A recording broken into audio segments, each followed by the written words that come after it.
이 영상엔 그대들은 어떻게 살 것인가의 스포일러가 담겨 있습니다. 원치 않으시면 뒤로 가기를 눌러주시거나 영화 관람 후 감상하시는 걸 권해드립니다.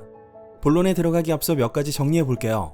그대들이 홍보를 전혀 하지 않은 점에 대해서 지브리의 프로듀서 스즈키 토시오가 올해 초 마츠야 긴자에서 열린 애니메이션과 지브리 전에서 더 퍼스트 슬램덩크의 영향도 있음을 밝혔지만 좀 다른 얘기를 해볼게요. 그대들 개봉 한 주 전인 7월 7일 스즈키 토시오가 발간한 책 세월엔 이렇게 쓰여 있었습니다.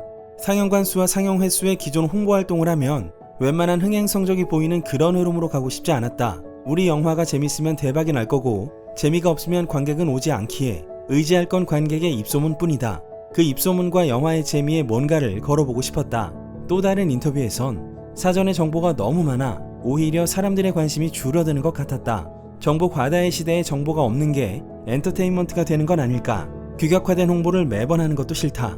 아무것도 하지 않는 게 어쩌면 영화계에 도움이 될 거라고 생각했다. 지금 보시는 건 스튜디오 지브리의 개봉 전해인 2022년 결산 정보로 개봉 전까지 총 자산은 267억엔, 이때까지 축적된 이익잉여금은 219억엔, 순자산 비율은 92.4%입니다. 지브리는 돈이 없지 않습니다. 일본 상업 영화는 보편적으로 많게는 10억엔 정도 들여서 30억엔 정도 버는 걸 최대의 목표로 잡습니다. 물론 10억엔 넘게 들인 영화도 드물고 30억엔 넘게 번 영화는 더 드뭅니다만 1년에 서너 편은 나오고 있는데요. 가령 안노 히데아키의 신 고질라는 13억엔이 들어 너무 많이 썼다는 업계 평판이 있었을 정도인데, 미야자키 하야오의 그대들의 제작비는 100억엔 이상으로 추정되고 있으며 제작 기간은 7년입니다. 100억엔 이상으로 추정하는 이유는요, 미야 감독의 전작 바람이 분다가 제작기간 2년에 제작비 50억을 썼고 지브리 작품은 제작기간에 상관없이 제작비가 상승하는 패턴이었기 때문입니다. 그대들은 7년간 손으로 그리는 걸 고집했는데요. 이걸 재정적으로 버틸 수 있는 스튜디오도 거의 없을 겁니다. 그렇다고 지브리가 아무것도 하지 않은 건 아닙니다. 그대들 속 파란 외가리와 요네즈 켄시의 1인 기획사 로고 간에 모스 부호 같은 대화 게시물로 어떤 힌트를 남겼는데요. 풀이하면 이렇습니다. 지구본을 들어주세요. 미야자키 씨가 매일 듣고 있어. 기쁘네요. 그리고 개봉 당일엔 지브리가 요네즈 켄시에게 고맙다는 메시지를 보냈습니다. 이것만으로 상당히 화제가 된 건 물론이고요. 이 영화 개봉 당시 엔딩 크레딧도 화제였습니다. 출연자가 누군지는 밝혔지만 배역은 밝히지 않았죠. 그래서 팬들은 인터넷상에서 배역 맞추기를 하고 연기자들의 트윗이나 인터뷰로 확인하는 재미에 빠졌습니다. 연기의 좋고 나쁨을 떠나서요. 기존에 돈을 들인 광고는 하지 않아도 다른 소소한 방식으로 알릴 수 있지 않을까 라는 심정이었을 거라고 생각합니다. 지브리가 돈이 없어 광고를 하지 못한 것도 아니고 오랜 기간 큰 돈을 들여 제작한 소중한 작품을 기존의 방식과 다르게 알리고 보게 하고 싶었다. 이렇게 정리해 볼 수 있겠습니다.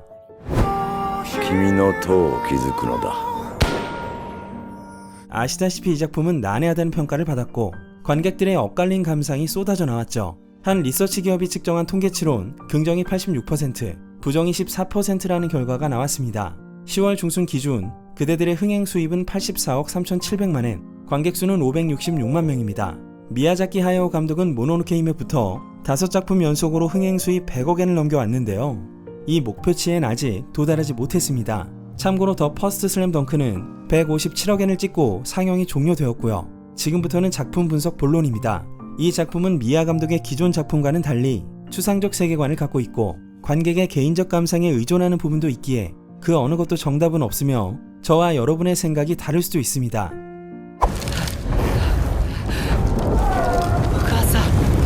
태평양 전쟁 3년째인 1944년, 주인공 마히토는 도쿄 공습으로 병원에 입원 중인 어머니 히사코를 잃게 됩니다. 전투기 부품 공장을 운영하던 아버지 쇼이치의 재혼 상대는 어머니의 여동생인 나츠코. 어느덧 뱃속에 새 생명을 잉태한 새엄마 나츠코를 마히토는 받아들이지 못하고 전학간 학교에서도 고립됩니다.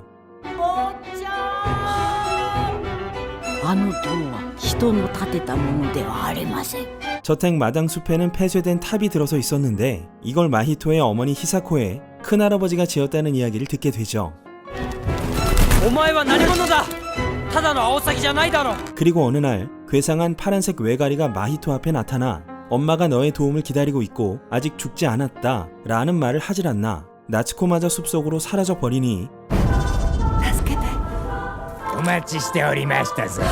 마히토는 그 탑으로 향하기로 마음먹고 결국 아랫세계로 들어가게 됩니다.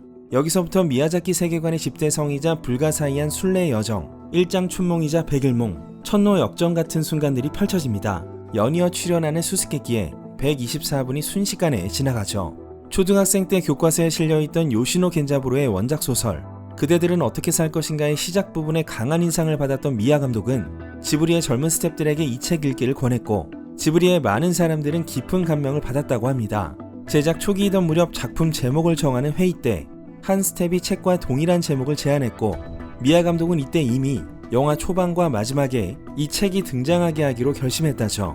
그대들의 원작 소설은 주인공 코펠군이 부친을 여의고 숙부와의 대화나 노트를 교환하며 성장하는 내용으로 큰할아버지가 마이토에게 했던 내 손으로 다툼 없는 세상을 만들 수 있다 라는 말은 마치 원작의 숙부가 코펠군에게 남기는 메시지 같기도 하지만요. 원작과 영화는 내용이 상이합니다. 미야 감독은 이 작품에 들어가기에 앞서 이런 생각을 했다고 합니다. 내가 계속 피해왔던 일, 나의 일을 해야 한다. 쾌활하고 밝은 소년상에 등장하는 작품은 몇 편 만들었지만 진짜는 다르지 않나. 난 정말 우물쭈물하던 인간이었고 소년기에도 마음속에서 뭔가 소용돌이 쳤다. 우린 갈등 속에서 살아간다. 그걸 드러내버리자. 달리는 속도도 느리고 남에게 말할 수 없는 부끄러운 것도 내면에 가득 안고 있는 그런 주인공을 만들어보고 싶었다. 힘껏 앞으로 헤쳐나갈 때 비로소 그런 문제를 받아들이는 내가 완성되어 있지 않을까. 미야 감독의 이 말에서 가장 중요한 건 나라는 존재, 즉 미야자키 하야오 감독의 자전적인 이야기라는 것이죠. 음침하고 잔혹하기도 한 작품에 큰 영향을 준 건 미야 감독이 자기 인생을 바꾼 진정한 행복을 준 책이라고 말한 바 있는 존 코널리의 판타지 잃어버린 것들의 책입니다. 전쟁 중에 어머니를 잃고 마음을 닫는 소년이 주인공이고 군 관련 일을 하는 부친의 재혼으로 계모와 이복 동생이 생기며 주인공을 이 세계로 인도하는 캐릭터. 평범한 소년의 옹색하고 제멋대로인 심리라든지 그로테스크한 모험을 연이어 겪으며 성장해 나가는 이야기인데요.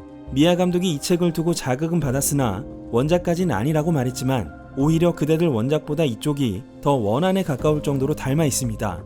즉 어린 시절 원작에 감명받은 미야자키 감독이 자신이 살았던 시대와 기억에 잃어버린 것들의 책의 모티브를 녹여 빚은 미야자키 하야오 자신과 주변 인물들의 이야기가 바로 이번 영화입니다. 마히토라는 이름의 한자를 그대로 읽으면 참진 사람인의 진인, 진실 진리의 사람이란 뜻이죠. 마히토는 공습이 있던 날 밤 다시 방으로 들어가 옷을 갖춰 입을 정도로 반듯하고 무슨 일이 있어도 동요하지 않는 그야말로 냉정 침착한 성격. 그럼에도 이해할 수 없는 부분들이 있죠. 인간의 말을 하는 외가리를 놀라긴커녕 쉿쉿 하며 쫓아내고 나츠코의 병문 안을 가서도 매정할 뿐인데다 나츠코가 홀로 숲에 들어가는 걸 봐도 대수롭지 않게 여깁니다. 전쟁통의 민초들은 궁핍할 수밖에 없기에 연필 대신 곡괭이를 든 아이들이 군수공장 부잣집 말쑥한 아들인 마이토에게 린치를 가하는 점은 납득되나 영화 속에서 아이들의 목소리는 나오지 않죠. 그 무엇에도 신경 쓰지 않는 마이토의 태도 정도로 볼 수 있지만 아래 세계로 간 뒤 그 어떤 대격변이 일어나도 크게 놀라거나 동요하지도 않고 그 나이 때 소년다운 리액션도 없습니다. 아까 잠시 이 영화가 일장춘몽이자 백일몽이란 말을 했었죠. 이 영화는 우리가 꿈속에서 놀라운 일이 생길 때 즉시 반응하지 않고 어떤 흐름을 따라가거나 모호하게 행동하게 되는 점을 반영하고 있습니다. 이 영화에 영향을 준 잃어버린 것들의 책엔 이런 구절이 있습니다.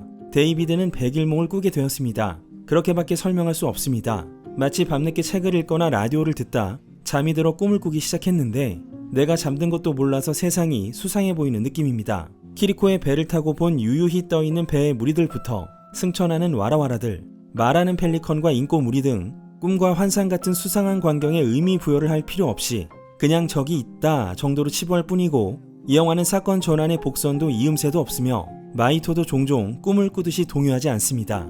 그 거짓은 진실인가? 그 진실은 거짓인가? 어느 쪽도 상관없는 것처럼 말이죠. 이 말은 그 꿈은 현실인가? 그 현실은 꿈인가? 이런 식으로 바꿨을 수도 있습니다. 마이토에게 꿈인지 생시인지는 중요하지 않습니다. 애초에 이 작품의 세계도 실존하는 건 아니니까요. 하지만 한 가지 뚜렷하게 물리적 행위로 이어지는 건 엄마를 잃은 아픔, 새엄마 나츠코에 대한 혐오를 말로 표현할 수 없어 행동으로 표출되는 마히토의 악의입니다. 마히토는 어른들에게 예의를 갖춰 말할 뿐 자신의 심경을 표출하지 않는데요. 갑자기 자기 머리를 돌로 찍어 피가 꿀렁꿀렁 솟구치게 합니다. 이 행동의 이유는 표면적으로는 자신을 때린 아이들에 대한 작은 복수입니다. 돌로 때렸다는 거짓말은 양심에 어긋나고 상대가 더 가혹한 대가를 치를 테니 그저 넘어졌다고 말합니다만 주변에서 믿을 리가 없죠. 아빠는 노발대발의 학교를 뒤집어 놨고 마이토도 결국 학교를 가지 않게 됩니다. 군수공장을 운영하기에 전쟁엔 나가지 않는 아빠, 아빠 덕에 학교에서 근로봉사도 하지 않는 마이토는 아이들에겐 당연히 비난의 대상이니 마이토도 학교란 가기 싫은 곳이겠죠. 아기의 돌의 진짜 목적은 자해입니다. 자긴 엄마를 잃고 깊은 상처에 몸부림치는데 아빠는 새엄마를 데려와 새로운 삶에 익숙해졌고 밤늦게 퇴근 후 엄마에게 했던 스킨십을 새엄마에게 합니다. 그건 마이토가 도저히 받아들일 수 없는 일이었습니다. 단정하고 부드럽고 좋은 성품을 가진 마이토의 내면에서 불쑥 솟아오른 아기는 누군가에게 상처 주기보다 스스로를 상처 입힌다. 그걸 아빠와 나츠코에게 보여준다. 마지막에 마이토가 스스로 만든 상처를 매만지는 건 깨달음 이후에도 흉터는 남는다. 하지만 그 흉터로 말미암아 깨달음도 존속될 수 있다. 라는 의미로 볼 수 있겠습니다. 마히토가 변화되는 순간은 엄마가 미래의 마이토에게 메시지를 적은 책 그대들은 어떻게 살 것인가를 읽자마자 찾아옵니다. 마이토가 눈물을 왈칵 쏟을 정도로 충격적 변화였죠. 엄마의 메시지는 쇼와 12년 1937년 가을에 쓰여진 것입니다. 그 해는 그대들이 출간된 해이며 전쟁에 돌입한 시기입니다. 사람을 피폐하게 하는 전쟁의 불안 속에서 엄마는 자신이 마이토가 책을 읽을 때까지 살기 어렵다고 생각합니다. 다시 언급하겠지만 이 책의 표지엔 새가 그려져 있습니다. 세상, 사회, 타인과 단절된 채 아기를 품은 마이토는 주인공이 삼촌과 교환 노트를 통해 교감하며 사회와 자신이 연결되어가는 내용인 이 책을 읽고 큰 감명을 받아 1차적으로 변화한 뒤 모험을 통해 나 이외의 세계를 개념적으로 알아갑니다. 책을 읽은 직후 나츠코의 행방에 집중하는 모습이 그 증표겠죠. 미야 감독도 마이토처럼 어릴 때 공습을 경험했고 어머니를 잃었으며 요시노 겐자부로의 소설에 깊은 감명을 받습니다. 지브리 문고의 바람이 머무는 자리를 보면 이런 말이 있습니다. 아이들은 사랑, 정의, 우정이라든지 뭔가 자신이 살아온 걸 긍정해주길, 진심으로 말해주길 기다리고 있다고 생각합니다. 대부분 나는 어떻게 살아가야 할까? 라는 식으로 틀림없이 생각하고 있는 것이죠. 미야 감독은 1990년에 이 말을 합니다. 소년 시절 그대들은 어떻게 살 것인가가 남긴 울림은 지금까지 남아 황혼기에 전력을 쏟은 작품의 제목으로 정하게 된 것이죠. 그 밖에도 닮은 점은 많아요. 미야자키 하야오는 무척 성실한 사람으로 알려져 있고 특히나 애연가죠. 금연을 하면 젊은이들과 국민들에게 파장을 미칠 저명인 순위를 발표하는 담배 끊어 콘테스트에 항상 이름이 오를 정도였습니다. 마이토는 쇼와 담배인 히카리를 피우진 않지만 할아버지에게 넘겨 칼 가는 법을 배우고 활을 만들어 외가리를 겨누고 목검을 들고 나가 겨룹니다. 자신의 좁은 세계 이외엔 관심 없어 보였던 소년이 와라와라를 걱정하고 외가리에 부릿구멍을 메워주고 나츠코를 구하기 위해 산실로 뛰어들게 되죠. 나츠코를 좋아하진 않지만 나츠코는 아버지가 사랑하는 사람이니까 어떻게든 데려가야 한다고 생각합니다. 어쩌면 일관적이지 않고 모순적인 이것이야말로 미야 감독이 표현하고 싶었던 자신 같은 주인공 상인 것이죠. 마이토,助けて. 미야 감독은 이 작품을 통해 엄마를 그리고 있고 작품 속엔 두 개의 모성이 존재합니다. 첫 번째는 병약하지만 강인한 모성입니다. 극중 마히토의 엄마의 이름은 히사코, 그리고 아랫세계에선 히미, 실제 미야 감독 엄마의 이름은 미야자키 미코입니다. 영화 속 히사코와 히미는 가타카나로 표기되지만요. 미야 감독이 어릴 적 엄마 미코가 10년이나 앓던 결핵균이 어느새 척추를 침범했다죠. 어린 미야 감독이 업어달라고 조르자 등허리가 아픈 엄마가 울면서 거절을 했다는 일화가 있습니다. 미야 감독에겐 어릴 적 엄마의 보살핌을 받은 기억조차 없을 정도라죠. 그러나 미코는 강한 엄마였습니다. 오이즈미 미치나리가 쓴 책 미야자키 하야오의 원점, 엄마와 아이의 이야기엔 이런 구절이 있습니다. 엄마는 실수를 하거나 제멋대로 굴면 가차없이 꾸짖는 무서운 존재였다. 칭찬을 들은 기억이 전혀 없을 정도였다. 미코는 타인에게 친절하고 성품이 좋았지만 기가 세고 훈육은 엄격했다고 하는데요. 천공의 성 라퓨타에서 도라의 모델이 바로 이 어머니였다고 합니다. 미코의 젊은 시절 사진이 작중 도라의 모습과는 잘 연결되지 않지만 벽에 걸린 도라의 젊은 모습이라면 얘기가 다르겠죠. 미코는 미야 감독이 바람계곡의 나우시카를 제작하던 1983년 71세의 나이로 세상을 떠났습니다. 이와 달리 마이토의 엄마가 공습으로 죽은 건 잃어버린 것들의 책에 기인한 것 같기도 하지만 다른 이유도 있을 거라는 생각이 듭니다. 2013년에 출간된 전쟁사 저널리스트 한도 카즈토시와 미야자키 하야오의 겁쟁이 애국담이에 이런 구절이 있습니다.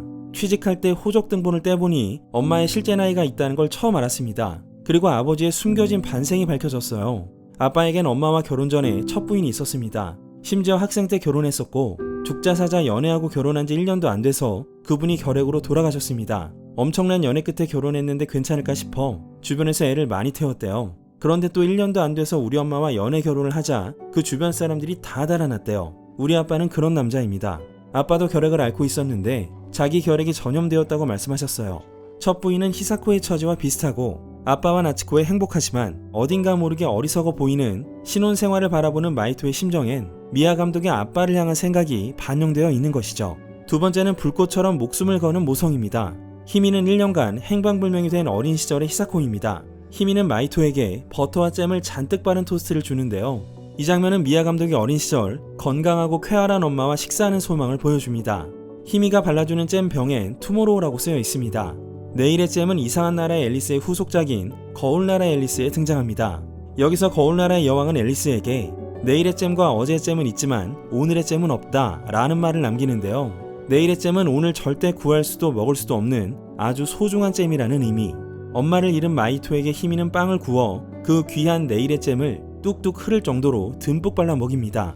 자녀를 향한 엄마의 사랑, 세상을 떠난 엄마를 향한 자녀의 그리움이 동시에 솟구치는 장면이죠. 후반에 히미는 마이토와 다른 문으로 향하며 훗날 불에 타 죽더라도 마이토를 낳길 원한다고 말합니다.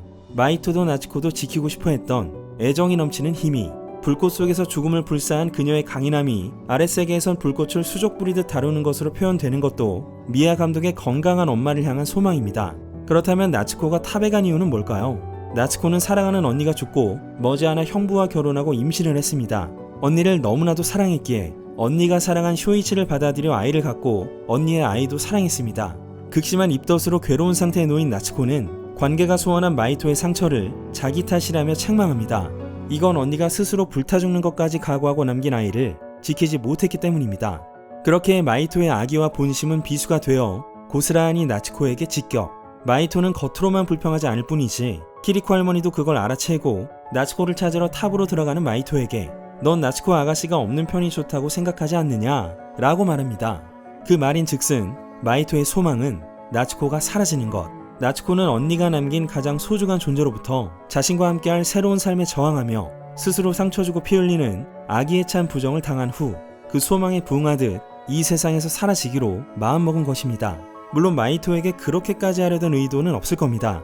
하지만 일은 벌어졌고 책을 읽고 각성한 마이토는 나츠코를 찾아 나서며 그것이 자신의 탓임을 모험을 통해 자각합니다. 나츠코는 돌로 만들어진 산실에 홀로 누워 출산을 기다리고 있었죠. 위엔 신성한 공간에서 악귀를 쫓는 시대가 달려 있었습니다. 과거에 사라졌다 돌아온 언니는 기억이 없어 딱히 들은 이야기가 없던 나츠코가 아랫세계에 대해 알 리가 만무하겠지만 나츠코 역시 큰할아버지의 피를 물려받았고 이 장소로 이끌리게 된 것이죠. 산실은 출산을 위해 산모를 격리하고 나쁜 것을 막는 곳. 생명이 태어나기도 하지만 산모가 죽을 수도 있는 무덤입니다. 마이토의 아기는 나츠코에게 죽고 싶을 정도의 고통을 주었고 그 강렬한 충동을 막고 간신히 출산에 이르게 하기 위해 시대는 빽빽할 정도로 잔뜩 매달려 돌고 있습니다. 마이토가 금기를 깨고 그 안으로 들어가자 나츠코는 마이토에게 이런 곳에 왜 왔냐며 몸서리 치는데요. 이건 나츠코의 본심이 아닙니다. 마이토를 지키기 위해 이곳까지 온 나츠코는 삶과 죽음이 교차하는 장소에 들어온 마이토를 지키기 위해 본심과 정반대의 말을 했던 것이고 너 따윈 너무 싫다는 본심과 정반대의 말로 나츠코의 애정을 깨달은 마이토는 그 순간 나츠코를 엄마라고 부를 수 있게 됩니다. 이건 마이토에게 있어 가장 상징적이고 큰 성장이며 작품 전반에 걸쳐 히미코와 나츠코라는 두 엄마를 통해 비로소 현실을 마주하고 아기를 자각하며 도망치지 않고 현실에서 살기로 마음먹게 됩니다. 아빠 쇼이치는 직선적이고 일방적인 인물이죠. 전학 첫날 차로 데려다주고 학교를 가지 않아도 된다고 말하고 칼을 차고 마히토와 나츠코를 구하러 탑으로 닥돌하는 모든 것이 선이지만 상대의 의사를 묻지 않는 타입. 마히토의 침묵과 무신경함은 이런 아버지의 일방성에서도 일부 기인합니다. 실제로 미야 감독의 아빠 카츠지의 한자 이름은 마히토의 아빠 쇼이치와 앞글자가 같고 군수공장에서 일하며 담배와 향락에 빠져있는 사람이었습니다. 미야 감독의 가정은 전쟁 중에 가장 부유했는데 군수 산업을 하며 죄의식이 없는 아빠와 논쟁을 한 적도 있다죠. 하지만 2013년 한 인물로부터 편지를 받아 읽고 아빠의 몰랐던 일면을 알게 됩니다. 그 사람이 공습으로 집이 불탔을 때 미야 감독네 집 현관으로 들어갔고 그걸 본 아빠는 쫓아내긴커녕 초콜릿을 줬다죠. 쇼이치가 칼을 차고 초콜릿을 챙기는 건 이런 아빠의 모습을 반영한 것. 전쟁에 가담했고 늘 향락에 빠져 있었지만 아픈 엄마와 자신과 형제 그리고 이웃도 돌본 아빠의 삶은 모순구 자체였습니다. 그 순간 미야 감독은 더 이상 아빠를 미워할 수 없게 되었다죠. 着きましたよ. 마이토는 사기노마역 앞에서 나츠코를 만납니다. 여긴 공업이 발달한 가나가와현 가와사키시, 가나가와현 요코스카, 요코하마, 후지사와, 아치기 등엔 연합함대 사령부, 해군 항공대가 있었기에 아빠의 군수공장도 그곳에 짓고 아내의 집안 본가 옆 양옥에서 나츠코와 살림을 차리죠. 서양관이라고 불리는 양옥들은 1859년 요코하마항이 개항하면서 가나가와현 전 지역에 지어졌습니다. 아래 세계로 가는 탑의 설정은 미야 감독이 소년 시절 읽은 비밀 시계탑과 지하 미궁이 있는 양옥을 무대로 한 에도가와 람포의 미스터리 소설 유령탑에서 기인합니다. 유령탑을 좋아한 미야 감독은 2015년 유령탑의 새로운 커버에 마치 나츠코를 닮은 듯한 여성을 그려놨습니다. 마이토가 당도한 탑의 입구엔 이탈리아어 문장이 쓰여 있었습니다. 해당 구절은 단테의 신곡 지옥편 제3곡에 나오는 지옥문에서 볼 수 있는데요. 마히토가 내려간 바다의 세계란 사후 세계이자 아름다운 지옥, 삶과 죽음이 교차하는 장소로 단테의 신곡 속에 등장한 세례를 받지 않은 영혼들이 천국도 지옥도 가지 못해 머무는 변옥이라는 곳이 모티브입니다. 와라와라는 윗세계로 올라가 새로운 생명이 되는 반면 펠리컨은 삶과 죽음 사이에서 벗어날 수 없는 존재로 그려지죠. 하지만 묘한 건 황금문과 무덤입니다. 황금문엔 그대로 읽으면 와레오 학부자 핫사스라는 문구가 쓰여 있었는데요. 1864년에 태어난 중국 화가 제백석이 남긴 나를 닮은 자는 살고 나를 본뜬 자는 죽는다 라는 유명한 말을 우리를 배우는 것은 죽는다, 즉 나를 흉내내는 것은 죽는다는 의미로 어레인지한 미야 감독의 창작론입니다. 죽는다는 말을 이어받는 건 무덤이겠죠. 키리코는 무덤의 주인이 일어나는 걸 경계하는데요. 그건 봉인된 죽음의 해방이며 그렇게 되면 서로 죽고 죽이지 않는 영원히 평화로운 세계를 유지하려 하는 큰할아버지의 목적과 어긋나게 됩니다. 와라와라는 삶과 죽음의 상징이며 펠리컨은 삶도 죽음도 함께 먹습니다. 그 이유는 살고자 함과 무덤의 주인을 일으켜 해방을 원하기 때문인 것이죠. 죽어가던 펠리컨은 와라와라를 먹기 위해 이 지옥으로 끌려왔다고 말합니다. 그들을 끌고 온 건 큰할아버지. 펠리컨이 와라와라를 먹으며 삶과 죽음의 균형이 생기고 태어나는 인간의 개체수도 조절됩니다. 큰할아버지에게 윗세계는 서로 죽이고 빼앗는 어리석은 세계이니 적당히 존속만 되면 그만인데 히미는 큰할아버지에 저항하며 펠리컨들에게 불꽃을 날립니다.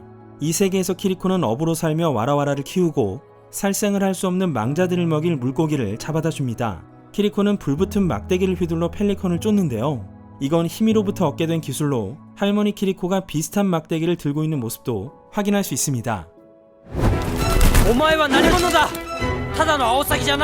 이 작품을 지탱하는 건 외가리와 큰할아버지라는 존재입니다. 외가리는 마이토에게 엄마가 살아있다고 말하죠. 이건 마이토의 바램을 통해 아랫세계로 유혹하는 것으로 완벽한 세상의 존속을 위해 큰할아버지의 후계자를 찾아 데려가려는 목적이 있기 때문입니다. 잃어버린 것들의 책에서 뒤틀린 남자가 세상의 존속을 위해 데이빗을 왕의 후계자로 만들려 하는 것과 비슷합니다. 마법으로 죽은 엄마의 모습을 보여주는 것도 똑같죠. 하지만 끝까지 악역인 뒤틀린 남자와 외가리가 다른 건 외가리에겐 결국 인간미가 생기고 마침내 친구가 된다는 점입니다. 외가리는 지브리의 프로듀서 스즈키 토시오입니다. 45년 전 애니 잡지를 만들던 스즈키 토시오와 미야 감독의 첫 만남은 다툼으로 시작되었지만 결국 신뢰가 구축되어 지브리를 함께 이끌어온 동료가 된 것처럼 마히토와 외가리의 관계를 그리고 있습니다. 그런데 왜 새, 그것도 외가리일까요? 미야 감독의 루팡 3세가 영향을 많이 받았다고 밝힌 1952년에 나온 프랑스 애니메이션 왕과 새를 보면 주인공을 돕는 새가 등장하는데요. 일본 공원에선 외가리를 곧잘 볼 수 있어 익숙하고 평범한 형태를 떠올리다 보니 이렇게 된 것이 아닐까 싶습니다. 스즈키 토시오는 미야 감독이 자신과의 대화까지 기억해 작품에 넣어줬다고 말했는데요. 이때의 대화가 아닐까 싶습니다. 모든 외가리는 거짓말쟁이라고요. 그리스의 철학자 에피메니데스가 말했죠. 모든 크레타인은 거짓말쟁이라고 크레타인이 말했다. 이건 진실인가 거짓인가? 모든 외가리가 거짓말쟁이라는 말이 거짓이라면 외가리는 거짓말쟁이라는 말이 맞고 진실이라면 발언의 내용이 거짓이 되는 지독한 역설이죠. 외가리와 싸운 뒤 멀쩡한 목검을 본 마이토는 그게 꿈이라고 생각하지만 목검이 부서짐과 동시에 꿈만은 아니라는 걸 알게 됩니다. 키리코 할머니가 이상한 일이 많은 저택이라고 말하는 건 히사코의 행방불명, 탑과 외가리 등 꿈과 현실의 경계가 없다는 걸 의미합니다. 잃어버린 것들의 책에는 키코리라는 이름의 주인공을 돕는 캐릭터가 있습니다. 키리코라는 이름과 비슷하죠. 키리코는 지브리의 색채 설계를 오랜 시간 담당해온 야스다 미치오입니다. 늘 미야 감독과 스즈키 프로듀서 사이에서 버팀목이 되어줬다죠. 큰할아버지는 몇 해 전 세상을 떠난 다카하타 이사오입니다. 지브리 설립 전까지 미야 감독은 선배인 다카하타 이사오 감독 작품의 작화를 맡았었고 도에이 동화 노조 투쟁을 함께하며 15년간 청춘을 바친 바 있었죠. 다카하타 이사오는 비즈니스보단 작품과 세계관을 중시한 창조적인 지식인, 즉 미아에게 있어 현자입니다. 미아 감독도 그 점을 동료로서 많이 받아들였다죠. 큰할아버지는 아득한 시간과 장소를 넘어 13개의 돌을 찾아와 세상의 균형을 유지하고 있는데요. 이건 그동안 미아 감독이 만든 13편의 작품이며 지브리의 세계관을 이루는 창조적인 힘입니다. 큰할아버지는 하루 정도는 괜찮다고 말하나 그 하루가 윗세계에서 어느 정도의 시간인지는 알 수 없습니다. 그가 자기 숙명을 계승하려 하는 점은 미아 감독을 닮기도 했습니다. 미아 감독은 작품마다 은퇴와 철회를 반복했고 지브리를 둘러싼 모두가 미아 감독 다음은 누구일지를 고심했지만 혈육인 미야자키 고로는 아빠의 짐을 이어받길 고사했고 지브리는 누구에게도 넘겨지지 않은 채 니테레라는 대기업 산하로 들어갔습니다. 어느새 미야 감독도 자신을 이을 작품의 후계자는 존재할 수 없다는 걸 자각했고 그 점이 이번 영화에 반영되어 있습니다. 큰할아버지가 마이토에게 하나를 더 쌓을 수 있다고 말하는 대목도 인상적입니다. 한동안 미야 감독에게 계승이란 새로운 돌쌓기가 아니라 새롭게 하나를 더해 더 낫게 만드는 것 같았으나 마이토는 그걸 거절합니다. 어느 순간 미야 감독도 계승에 대한 생각을 내려놓고 훗날 지브리에서 새로운 세계가 뻗어나가는 걸 그리게 된 걸까요? 1980이는 마이토를 지키는 존재입니다. 이들은 히사코를 지켰고 나츠코를 지키다 마이토를 지키게 됩니다. 귀도 뾰족해서 백설공주와 7 난장이들이 연상되죠. 바다의 세계에서 잠든 마이토가 일어나자 6개의 할머니 목각 인형이 있었는데요. 아이들이 어른들로부터 지켜지는 걸 자각하지 못하는 것처럼 정말 단순하고 별것 아닌 존재로 묘사하는데 그런 고마움을 안다면 비로소 아이는 성장한 거겠죠. 희미가 유리관 안에 들어가는 것도 백설공주의 모티브라고 볼 수 있을 겁니다. 인꼬는 보통의 사람들입니다. 펠리컨은 새로 태어난 아이가 나는 법을 잊기 시작했다고 말했고 인꼬들은 좀처럼 날지 않고 인간을 모방해 살며 먹기만 합니다. 인간이 그토록 바라는 하늘을 날 수 있는 존재들이 시시하고 지엽적인 것에 얽매여 욕망적으로 살아가고 있는 것이죠. 급진적이면서도 권력적인 인꼬 대왕은 세상을 지키겠답시고 칼을 휘둘러 세상을 무너져 내리게 만듭니다. 우리가 딛고 있는 문명과 욕망이 우리를 날지 못하게 하고 추악한 존재로 만들어버린다는 것이죠. 돌을 가져온 마이토에게 외가리는 지금까지의 일을 어떻게 기억하냐며 대단한 능력은 없으니 금세 잊어버릴 거라고 말합니다. 이 영화도 별건 아니다. 그저 내 인생과 덧없는 꿈과 환상일 뿐. 대체로 잊게 될 것이다. 큰 메시지, 큰 의미, 세상을 변화시키고 싶은 의지 그런 건 없고 감독으로서 어쩌면 이런 작품 따위 대단치도 않다. 하지만 각자 조금은 마음먹게 되었다면 어떻게 살아갈지 작은 답을 얻었다면 그걸로 좋다 라고 이야기하고 있습니다. 한 가지 분명한 건요. 마이토도 미야 감독도 친구들과 함께 있었기에 여기까지 올 수 있었다는 것입니다. 마이토는 어린 시절에 미야 감독처럼 고통받았고 다양한 경험을 한 뒤 비로소 상처를 만지며 자기 안에 아기가 있음을 인정하고 현실로 돌아갑니다. 전쟁을 겪고 어머니를 잃고 스스로 바른 길을 가고자 했던 자신이 거기에 있습니다. 지금까지의 미야자키 하야오 감독의 작품과는 달리 이번 영화는 참 추상적이고 생략적입니다. 관객들의 평도 역시나 엇갈리고 있고요. 이렇게 영상을 만들고 보니까요. 이 작품도 관객들의 마음도 동시에 이해가 됩니다. 미처 다루지 못한 이야기가 너무나도 많습니다. 다 풀지 못해 아쉬움이 있네요. 언젠가 더 이야기를 나눌 기회가 생기면 좋겠습니다. 이 작품을 보시는데 도움이 되셨길 바랍니다. 그렇다면 꼭 구독과 좋아요를 부탁드리겠습니다. 지금까지 기묘한 KG의 K졌습니다. 君の塔を築くのだ。豊かで平和な美しい世界を作りたまえ。